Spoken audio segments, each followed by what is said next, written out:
Olá, senhores professores, a paz do Senhor. O título deste trabalho é Comunicação e Expressão na Igreja. Esse trabalho tem como objetivo levantar e tentar solucionar problemas que muitos pastores, líderes, membros têm encontrado com relação à comunicação de seus sermões. Por quê? Porque não possuem regras ou noções básicas da língua portuguesa, produzindo assim, então, sermões sem embasamento bíblico, sermões com uma profundidade muito rasa, sem embasamento e, por vezes, cometendo equívocos e desvios doutrinários devido a uma má interpretação por não conhecer a língua. Este é o objetivo e tentarei defender em cima disso. João inicia o seu evangelho apresentando o termo logos, a palavra, mostrando como um dos princípios ativos da criação. Sem entrar em detalhes teológicos, que não é o objetivo deste trabalho, nem tampouco deste vídeo, nós percebemos que a criação se dá através do uso da palavra, ou seja, da comunicação. Então, de certa forma, nós podemos dizer que a linguagem nos colocou em contato com Deus. O livro de Gênesis aponta o fato de Deus descer na viração do dia e vir ter com Adão, vir conversar com Adão, ou seja, um elo de comunicação. Portanto, antes mesmo da própria palavra escrita, nós temos a palavra verbal, a oralidade. E essa tem sido, durante todo o decorrer da história da humanidade, a forma mais precisa de se passar adiante ideias, de se passar adiante pensamentos, ou seja, através da forma oral, mais ou menos como nós estamos fazendo aqui neste momento. Então, Deus, como trabalhou desta maneira com Adão, trabalhou desta maneira da criação, também fez em nós esse intuito, essa necessidade de se comunicar. O grande problema é que muitas pessoas não conseguem entender que o ato da comunicação, ela tem um contexto específico, independente do que for a ser falado, tratado, enfim, existe um contexto específico ao qual nós precisamos nos atentar. Então, como você mesmo já deve ter percebido, para que a comunicação exista, para que ela aconteça, é necessário que alguns componentes venham a existir. E nós temos que ter atenção a esses componentes. O primeiro componente é o remetente, ou seja, aquele que produz a mensagem. Ou, em uma situação mais específica, é aquele de quem a mensagem parte. No caso ao qual nós estamos tratando, no contexto mais específico que eu estou abordando, é o contexto igreja. Então, o remetente é aquele que prega, é aquele que evangeliza, aquele que vai passar a agenda da igreja no secretariado. E nós temos também o destinatário, que é aquele que vai receber essa mensagem, que a mensagem vai ser destinada a alguém. Então, nesse caso, a igreja, a membresia que está sentada ouvindo. Então nós temos o remetente e o destinatário já aí especificados. Aí nós temos a mensagem, que é o que vai ser veiculado por esse emissor para o destinatário, para o receptor. Então é o objeto central da comunicação das informações que serão transmitidas. Então seriam os assuntos concernentes à igreja, as pregações, as palestras, enfim. E aí nós temos o referente, que é o contexto da situação ao qual a mensagem se refere. Então, gente, esse contexto ele vai constituir a situação de espaço, tempo, o destino da mensagem, tá? E também os aspectos do mundo textual desta mensagem. Temos o canal ou o contato, ou seja, é o meio do qual essa mensagem será veiculada. No caso aqui nós estamos trabalhando via oral, mas de uma maneira assíncrona, ou seja, não estamos juntos, né? Isso é uma mensagem gravada, então é o contato que nós estamos tendo, provavelmente via YouTube. E temos o código. O que é o código? No nosso caso, é a língua portuguesa, ou seja, são os signos do qual essa mensagem será veiculada. Como nós estamos trabalhando com a língua portuguesa, é necessário para que exista essa comunicação, a pessoa tenha conhecimento desse código, ela entenda esse código para que essa mensagem se faça valer. A existência da igreja cristã, obviamente que nós sabemos que ela sempre existiu no plano divino da salvação, Mas fisicamente ela se dá com a pregação oral de Pedro, lá no dia de Pentecostes. Ela não foi fundada quando se escreveu o Evangelho de Mateus, por exemplo, ou quando surgiram as epístolas paulinas. Muito pelo contrário, a igreja já existia quando esses fatos históricos ocorreram. Então, a igreja teve o seu crescimento através de uma pregação que foi acessível às pessoas que estavam ali prontamente a ouvir.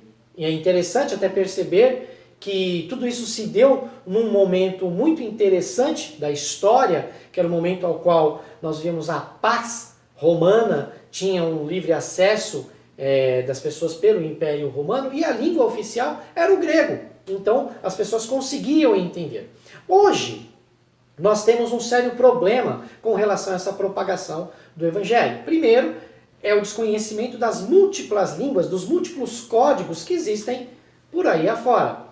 Mais especificamente, falando da igreja brasileira, que este é o foco desse trabalho, nós temos um problema porque o próprio brasileiro desconhece e muito do código, seu código mãe, do código ao qual ele fala, do qual ele trata, que é a língua portuguesa.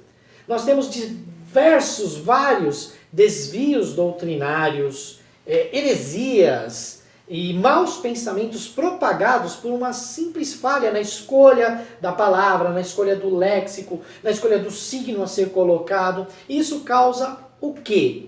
Nós temos problemas que vão surgir, como uma igreja fraca, uma igreja sem estrutura teológica, sem embasamento e sem conhecimento da própria palavra. Isso fechando o cerco dentro da igreja. Pessoas que interpretam a bel prazer. Um outro problema que surge é que este evangelho não está sendo pregado a quem deve, ou seja, ao pecador. O grande fato, o grande ponto, o ponto X da nossa história é levar o evangelho ao perdido. É esse o grande objetivo das pregações. E por que esse evangelho não está agora atraindo as pessoas? Porque ele está sendo mal falado, ele está sendo mal propagado. As pessoas, os pregadores, membros, líderes, têm criado, eu costumo dizer isso, um outro idioma, do qual apenas uma pequena parte da membresia da igreja consegue entender. É como se fosse uma nova língua. E aquela pessoa que está vindo de fora, ele não entende, ele fica literalmente boiando dentro da pregação. Por quê? Porque o pregador usa vários hebraísmos, greguismos e léxicos que só pertencem, construções lexicais que só pertencem ao cristão, o cristão que entende. Por exemplo, ir lá e falar assim, fulano levantou a mão e foi à frente. Para uma pessoa que desconhece o linguajar do cristão, ele vai imaginar o quê? Que a pessoa literalmente levantou a mão e foi lá na frente fazer alguma coisa, mas não entende que é o processo de aceitação, o processo de conversão. Isso é só um exemplo do que acontece dentro disso que eu chamo evangeliquez. Vou tratar disso um pouquinho mais para frente. Então, o que ocorre, gente? O pregador, o mensageiro, o preleitor, enfim, qual seja o título que a sua denominação utilize, ele deve estar atento a perceber o que ocorre, quem é a sua plateia. Ele tem que conhecer quem que é esse destinatário, da onde ele veio, qual que é o campo social ao qual ele está pregando, para poder utilizar um linguajar que atinja essa pessoa e o traga para Cristo. Eu não estou falando de desvios de linguagem, dislalia, erros ortográficos, não é esse o objetivo, mas sim a escolha correta de palavras e construções para que o líder passe a boa nova para aquele que está necessitado da mensagem, para que o seu objetivo maior, que é a conversão desse pecador, realmente ocorra. E também para que a sua igreja se fortaleça, para que a sua igreja tenha a sua casa construída na rocha. Esse é o foco principal da mensagem cristã. Outro ponto que gostaria de chamar a atenção é sobre as variações linguísticas. O que são elas? É um fenômeno natural que ocorre pela diversificação do idioma dentro de um país. O Brasil é um país continental, ou seja, muito vasto. E dentre as diversas regiões que nós temos dentro da nossa nação, dentro do nosso continente, eu posso dizer que nós temos várias línguas portuguesas sendo faladas. A grande questão é que elas são muito dinâmicas e, obviamente, nós devemos respeitar essas variações. Portanto, como pregador, como ministro da palavra, eu tenho que me ater a um português que seja comum a todas essas regiões. Existe esse português comum, que é a língua chamada norma culta, ok? É a língua que é denominada pela norma culta. Essa norma culta vem a reger e fazer com que todas as pessoas compreendam o que está sendo falado. Obviamente que eu não estou tratando de sotaque, não estou falando de sotaque ou neologismos, isso é específico e característico de cada região do país. A questão é que nós, como pregadores, devemos fazer uma mensagem que seja compreendida pelo público que está ouvindo. Então o pregador, ele tem que estar muito atento, porque na maioria das vezes, quando tal mensagem não atinge o público, a culpa é de quem fala, a culpa é do emissor, ou seja, eu que estou tratando. Por várias vezes eu percebo, já tive muitas andanças aí por igrejas, tanto como palestrante, como professor, ou até mesmo pregando, e percebo por muitas vezes que as pessoas não compreendem o que está sendo falado. Por quê? Porque o pregador não desce do salto, às vezes ele é erudito demais, ele trata com classe e com qualidade de palavras que não atingem aquela faixa ou aquela determinada comunidade. Por quê? Porque talvez o nível acadêmico daquelas pessoas é um tanto mais baixo. Ou ainda, a pessoa pode fazer todo o efeito contrário, né? Ele pode vir cheio de 9 horas, né? Cheio de jargões, com uma ginga ali, gospel, para um público mais acadêmico, para um público mais, culturalmente falando, elevado. E o que vai acontecer? A mensagem também vai ser truncada, não pode ser passada na sua totalidade. Então o pregador ele tem que estar muito atento com relação a isso, com quem vai receber essa mensagem, com quem espera por ouvir a voz de Deus dentro do seu limite acadêmico. Outra coisa que acontece, eu comentei bastante, vim salientando isso muito durante essa explanação, é o evangeliquez. Esse termo é uma alcunha que eu mesmo coloquei para o português falado dentro das igrejas. Por quê? Porque a postura daquele que prega é tentar simplesmente atingir as pessoas que já fazem parte do seu círculo social ou já são membros da igreja. Não existe aquela preocupação com quem realmente precisa ouvir. Uma vez questionando algumas pessoas com relação a isso, né, e não foi uma ou duas pessoas durante esse meu momento de estudo, que já está indo para 3 anos, essa pesquisa com relação ao português dentro da igreja, pesquisa realmente apurada, muitos dos pregadores ao qual eu tive a oportunidade de entrevistar ou perguntar, me citavam a primeira epístola do apóstolo Pedro, lá no capítulo 2, versículo 9, que diz assim: somos raça eleita, geração eleita, né? Sacerdócio real, nação santa, povo exclusivo de Deus. E aí as pessoas falavam assim: se nós somos uma nação santa, um povo eleito, nós temos que ter um idioma próprio, nós temos que falar, até com muita arrogância, nós temos que falar uma língua que pertence aos cristãos. E isso me trouxe muita amargura, e talvez foi o grande objetivo deste trabalho, porque nós somos uma nação, uma geração eleita, uma nação santa, um povo exclusivo de Deus, que segundo o mesmo versículo diz que devemos anunciar as grandezas daquele que nos chamou das trevas para a sua maravilhosa luz. Vamos entender, anunciar é expor, é falar. E é preciso que ao falar, necessita-se se fazer entender. E para que se entenda, para que se faça entender, é necessário que haja comunicação. E para que essa comunicação venha a existir, é necessário que essa mensagem seja passada de maneira limpa, sem misturas, sem segundas intenções e com um código correto. No nosso caso, a língua portuguesa, segundo Olavo Bilac, a última flor do Lácio, inculta e bela. Neste segundo momento, eu gostaria de comentar um pouquinho sobre a escrita e a leitura dentro da igreja.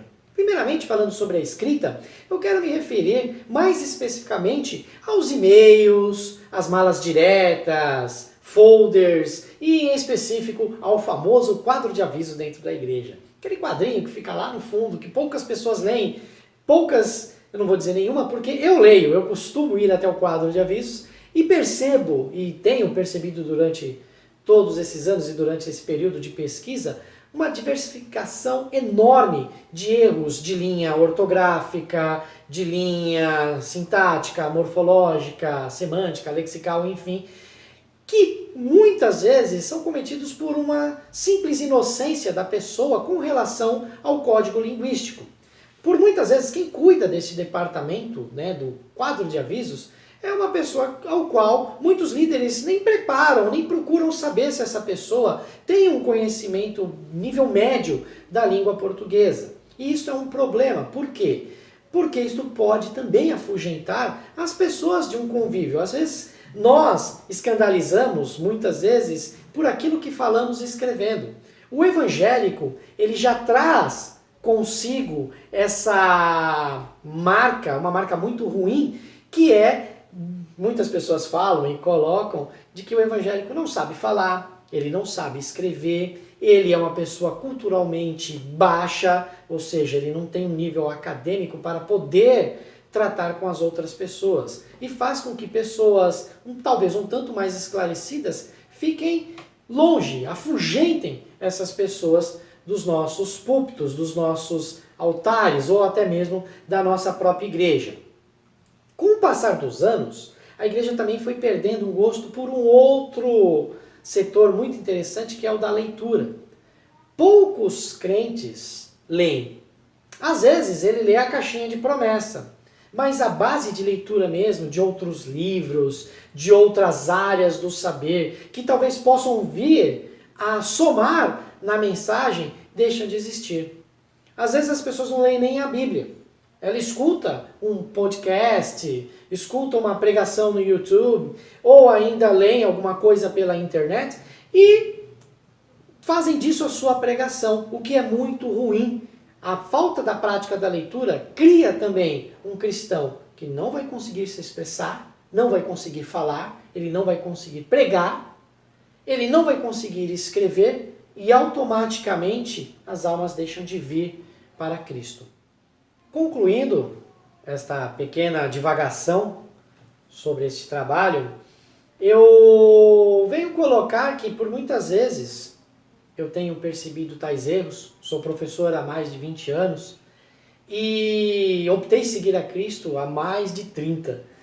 E durante todo esse momento eu percebi o quanto os líderes têm cometido erros, suplantado heresias, desvios, porque simplesmente não conhecem a língua, não conhecem as regras de interpretação dos textos que por muitas vezes eles mesmos escrevem.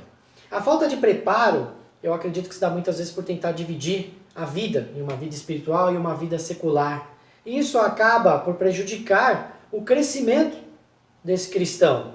Eu sinto muito em quebrar esta falácia de que eu tenho que viver somente no Espírito, que eu não preciso me preparar, dizendo que a vida é uma só e que nós somos e pensamos, o que nós somos e pensamos dentro do templo físico da igreja, daqueles que professam a mesma fé que eu, esse mesmo modo de vida deve ser interposto na vida com aqueles, no convívio social daqueles que não seguem a mesma coisa que eu prego ou a mesma coisa que eu falo. Tem que ser a mesma coisa, a vida é uma só. Então, se eu estudo para ter um bom emprego, para eu ter uma boa família, para eu ter uma boa vida social, eu também tenho que estudar, eu também tenho que me preparar para realizar a obra de Deus com perfeição. Uma vez, o próprio Deus disse: como ouvirão se não há quem pregue? E Isaías disse: envia-me, pois, a mim. Ele não disse isso despreparado. Isaías tinha uma preparação acadêmica. E por muitas vezes Nós falamos, envia-me, pois, a mim, mas eu vou lá e faço porcamente, relaxadamente. A mensagem é muito clara. Ai daquele que faz de qualquer jeito.